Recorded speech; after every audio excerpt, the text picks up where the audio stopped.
अस्सलाम वालेकुम students, 10th class computer science की हमारी आज की इस वीडियो में हम चैप्टर नंबर 2 को स्टार्ट करेंगे, system recovery and advance maintenance. इसका सबसे पहला जो टॉपिक है that is introduction to post troubleshooting. एक थ्योरेटिकल टॉपिक है। इसके अंदर हम लोगों ने जो पहले दो हेडिंग्स हैं, एक तो पोस्ट ट्रबल शूटिंग का कॉन्सेप्ट पढ़ेंगे, इंपॉर्टेंस ऑफ कंटिन्यूअस मेंटेनेंस, और नंबर 2 पे इम्पैक्ट्स ऑफ पुअर मेंटेनेंस। यानी कि एक्चुअली तो ये दो हेडिंग्स हैं।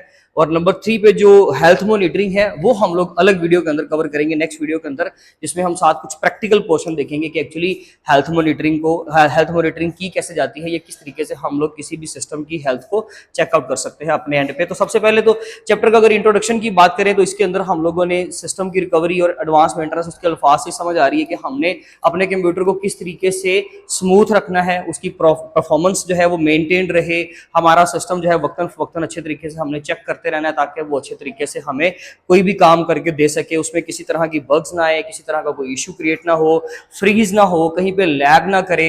और ये तमाम चीज़ों का जो भी हम लोग उससे इनपुट दे रहे हैं वो तमाम इनपुट्स का हमें बेटर रिजल्ट हमेशा प्रोवाइड करता रहे। इस काम को करने के लिए इस लिहाज से हम लोगों ने चैप्टर नंबर 2 को डिस्कस करना है, इन तमाम चीज़ों को पढ़ने के लिए। इसमें जो सबसे पहला टॉपिक है that is post trouble shooting. Post trouble shooting क्या होता है? सबसे पहले तो ट्रबल शूटिंग क्या होता है? ट्रबल शूटिंग होता है कि जब हम लोग अपने कंप्यूटर सिस्टम के अंदर किसी भी एरर को डिटेक्ट करते हैं, यानी कि उस प्रॉब्लम को आइडेंटिफाई करना, उस प्रॉब्लम को ढूंढना और उस प्रॉब्लम का हल निकालना, ये दोनों चीजें उसका स्टेप है। यानी कि ये दोनों चीजें उसका हिस्सा होंगी किसका? Trouble shooting. यानी कि सबसे पहले हमने एक प्रॉब्लम को डायग्नोज करना है। हमारे किसी भी कंप्यूटर सिस्टम में, लैपटॉप में, मोबाइल फोन में या किसी भी इलेक्ट्रॉनिक डिवाइस में जो एक प्रॉब्लम आती है ना, लेट से वो चलते चलते बंद हो गया, लैपटॉप था चलते चलते बंद हो गया, या उसकी स्क्रीन के सामने ब्लू स्क्रीन आ गई, ठीक है जी। इसके अलावा या फिर उसकी स्क्रीन जो है वो ब्लर होना शुरू हो गई, स्क्रीन डिस्टॉर्ट कर गई, डिस्टॉर्शन आना शुरू हो गई, रेजोल्यूशन खराब हो गई, या कंप्यूटर की फाइल जो है हमारी ओपन नहीं हो रही, कोई भी किसी भी तरह का इशू, उसको इशू को जस्ट डिटेक्ट करना, डायग्नोज करना, उसकी वजह ढूंढना कि उसकी एक्चुअली रीजन क्या है, इस चीज को ट्रबल शूटिंग कहते हैं। देन उसका आंसर फाइंड आउट करना, उस आंसर को नोट डाउन करना अपने पास, एंड देन रेगुलरली उसको चेक करते रहना, ये ट्रबल शूटिंग है, ठीक है जी। इसलिए लेकिन उसने ना एक कंप्लीट टर्म दिया हमारी बुक के अंदर, 9th क्लास के अंदर सिर्फ ट्रबल शूटिंग है, 10th में पोस्ट ट्रबल शूटिंग। पोस्ट का मतलब होता है बाद में, आफ्टर। तो यहां पर देखें पोस्ट ट्रबल शूटिंग में मैंने क्या लिखा हुआ है कि steps after the trouble shooting. यानी कि ट्रबल शूटिंग जब हमने कर लेनी है, जब हमने एक प्रॉब्लम है, कोई भी हमें एक प्रॉब्लम आई, हमने उस प्रॉब्लम को कर लिया रिजोल्व, हमने उस प्रॉब्लम का आंसर निकाल लिया, सोल्यूशन निकाल लिया। अब उस सोल्यूशन को जिसको हमने निकाला है ना, उसके बाद हमने प्रॉब्लम को छोड़ नहीं देना। हमने उस पर्टिकुलर प्रॉब्लम को ये नहीं कि जी बस अब हम उसको भूल जाएंगे, क्योंकि अगर हम उसको भूल गए तो वो इश्यू दोबारा से रिपीट होगा। आपको एक सिंपल सी एग्जांपल देता हूं, आपका बाइक का टायर पंचर हो गया, ठीक है जी, वक्ती तौर पे तो आपने पंचर लगवा लिया, आपने उसकी ट्यूब चेंज करवा ली, देन आप क्या करेंगे? क्या उसको छोड़ देंगे, भूल जाएंगे? अगर भूल जाएंगे तो कुछ अर्से बाद दोबारा से ट्यूब का मसला हो जाएगा या टायर पंचर हो जाएगा। तो हमें उसको अच्छे तरीके से मेंटेन करते रहना है, हमें वीकली उसमें एयर प्रेशर चेक करते रहना है, हमें इन तमाम चीजों का चेक एंड बैलेंस रखना है कि कोई इशू तो नहीं है, हमें फिर भी उसकी केयर करते रहना है। देन ये प्रॉब्लम हमेशा के लिए रिजॉल्व रहेगी ना। तो इसी तरह से ट्रबल शूटिंग का स्टेप चलाने के बाद हम अपनी जब प्रॉब्लम कंप्यूटर में रिजॉल्व कर लेंगे तो उसके बाद कुछ प्रोसेस है जो हमने चलाते रहना है, उस चीज को हम पोस्ट ट्रबल शूटिंग कहते हैं, जिसके अंदर हमारे पास आता है मेंटेनेंस। हमने इसमें बेसिकली मेंटेनेंस के बारे में पढ़ना है। मेंटेनेंस का मतलब ये है कि आप रेगुलरली ना जो भी प्रॉब्लम आपको आई थी ना, आप उसको चेक करते रहो कि कोई प्रॉब्लम दोबारा रिपीट तो नहीं कर रही, वही इशू जो पहले आपने फेस किया क्या वो दोबारा इशू सामने तो नहीं आ रहा। लेट्स से आपके मोबाइल, आपका लैपटॉप चलते चलते बंद हो गया, उसकी बैटरी का कोई इशू था, ठीक है जी, आपने बैटरी दोबारा करवा ली चेंज, लेकिन फिर भी वक्तन फक्तन आपने उसकी बैटरी हेल्थ चेक करते रहना है, आपने उसका यूजेज देखते रहना है, आपने जब चार्ज पे लगाना है उसको तो आपने उस चीज का भी चेक एंड बैलेंस रखना है कि कितनी देर के लिए चार्ज करना है। ये नहीं कि अगर नई बैटरी आ गई तो क्या मतलब आप उसको चार्जिंग पे लगा देंगे, मतलब आप उसको चार्ज पे लगाकर भूल गए, आप सो गए, तो वो दोबारा से क्या होगा? ऑब्वियसली वो दोबारा से खराब हो जाएगी। इसलिए हमें उसको रेगुलरली क्या करते रहना? मेंटेन करते रहना। तो ये बेसिकली चीज आपने नहीं भूलनी कि हमने इसमें मेंटेनेंस जब करनी है तो कंटिन्यूअस मेंटेनेंस होगी। इसका बेनिफिट क्या होगा? पहले तो उसका इंट्रोडक्शन है। Solving a computer problem is first step, यानी कि ट्रबल शूटिंग कर ली, पहला स्टेप रिजॉल्व हो गया। The system still needs regular care to continue working properly.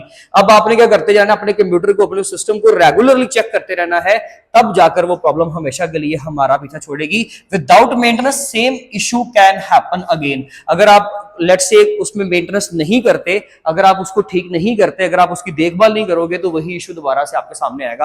Let's say वो बैटरी वाला प्रॉब्लम दोबारा आ गया, या हमारी बाइक पंचर वाला एग्जांपल आप दोबारा दे लें। इसमें हमारे पास एक एग्जांपल है कि लेट्स से आपके कंप्यूटर में ना, आपका जो मोबाइल फोन है या लेट्स से आपका कंप्यूटर है वो हैंग हो रहा है। फ्रीज हो रहा है बार बार, या उसकी परफॉर्मेंस जो है ना वो स्लो हो गई है, तो उसका मतलब होता है कि बहुत सारी जंक फाइल जो है ना वो एक्स्ट्रा और अनयूज्ड फाइल जिनको आप इस्तेमाल नहीं करते वो आपके कंप्यूटर में आ जाती है। जब आपने एक एप्लीकेशन डाउनलोड की, डेफिनेटली उसकी बहुत सारी फाइल जो है वो विंडो की यानी कि सी ड्राइव वाली जो बेसिकली विंडो ड्राइव होती है, जिसको सी ड्राइव आप बोलते हो, उसके अंदर आ जाती है। अब आप उस प्रोग्राम को बाद में इस्तेमाल नहीं करते, लेकिन मेमोरी का उतना हिस्सा उन फाइल्स ने ले लिया। आप बेशक उसको बाद में इस्तेमाल नहीं करें, लेकिन वो वाली फाइल्स तो वहीं पर रहनी है। इस तरह से ना बहुत सारी अनयूज्ड प्रोग्राम्स या बहुत सारे टेम्परेरी प्रोग्राम जो है ना हमारे सिस्टम का हिस्सा बन जाते हैं, हम उनको वहां से डिलीट नहीं करते, तो हमारे सिस्टम की परफॉर्मेंस हो गई स्लो।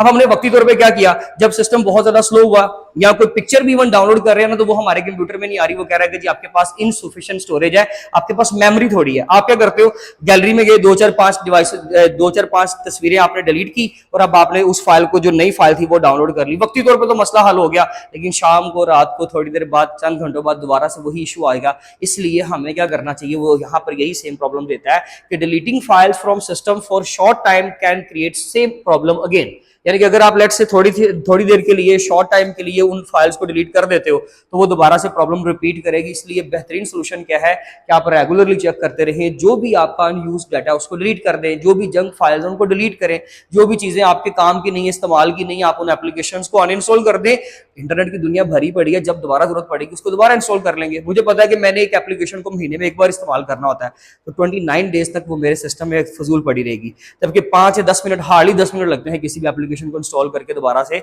उसको यूजेबल बनाने में। ठीक है जी।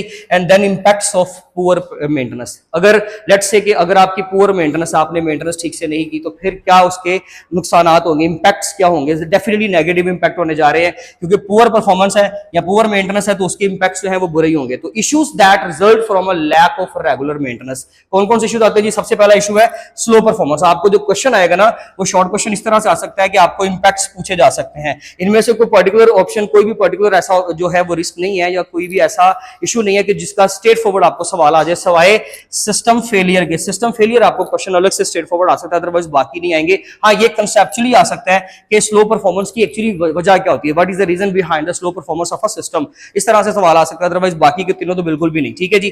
तो ओवरऑल आप लोगों ने फिलहाल इसके नाम तैयार करने, आप बाकी का कंटेंट लाजमी तौर पर तैयार वैसे करें। स्लो परफॉर्मेंस का मतलब ये है जब जंक फाइल्स, बहुत सारी एक्स्ट्रा फाइल्स आपके कंप्यूटर में भर जाए तो आपका कंप्यूटर स्लो हो जाता है, क्रैश करना शुरू कर देता है प्रोग्राम्स को, या फ्रीज हो जाता है, या लैग करना शुरू कर देता है। नंबर 2 पे सिस्टम फेलियर। सिस्टम फेलियर का मतलब यही होता है कि आपका सिस्टम जो है फाइल्स ओपन नहीं कर रहा, डैमेज दे रहा है बार बार, कोई भी फाइल जो है वो लॉक हो रही है, या फाइल्स को आप ओपन कर रहे हो तो वो इनक्रिप्टेड शो हो रही है, आपका सिस्टम प्रॉपर्ली बिहेव नहीं कर रहा, सिस्टम फेलियर आ रहा है, यानी कि सिस्टम की जो परफॉर्मेंस है ना वो फेल हो रही है। आप किसी भी चीज के लिए कोई भी टास्क परफॉर्म कर रहे हो, उसके फीचर प्रॉपर्ली काम ही नहीं कर रहे। नंबर 3 पे सिक्योरिटी रिस्क। जितने भी हैकर्स हैं वो आपको आसानी से अप्रोच कर सकते हैं। क्यों? क्योंकि आपने उनका जो है ना वो रास्ता बेसिकली समझ लीजिए खोल दिया। कैसे?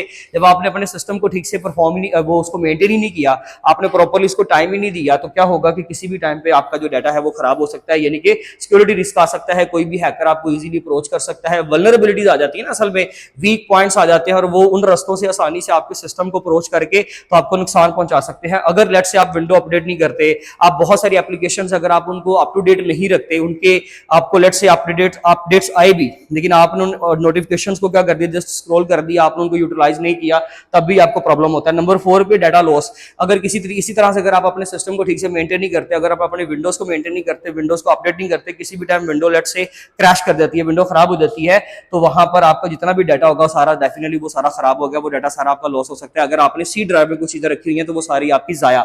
इसी तरह से हार्डवेयर डैमेज। इसमें आप ये करने के जो आपका फिजिकल हार्डवेयर है ना, इवन वो भी खराब हो सकता है डस्ट की वजह से, या किसी भी लेट से आपने किसी ऐसे रूम में रखा हुआ जहां पर बहुत ज्यादा डस्ट है, जहां पर बहुत ज्यादा जो है वो नीट एंड क्लीन इन्वायरमेंट नहीं है, तो ऑब्वियसली वो आपका हार्डवेयर जो है वो खराब हो जाएगा। इवन अक्सर रैम तो सबसे पहला इशू ये डायग्नोस करवाती है कि अगर कभी रैम का मसला है ना, ब्लू स्क्रीन ऑफ डेथ, यानी कि आप चलते चलते कंप्यूटर के सामने ब्लू स्क्रीन आ गई, तो आप अपने सिंपल रैम को निकालकर साफ करके जब दोबारा नीट एंड क्लीन करके रखते हो ना, तो वो चलना शुरू कर देती है। इसका मतलब है कि हार्डवेयर डैमेज की सबसे बड़ी रीजन यही है कि आप अपने कंप्यूटर को नीट एंड क्लीन नहीं रखते।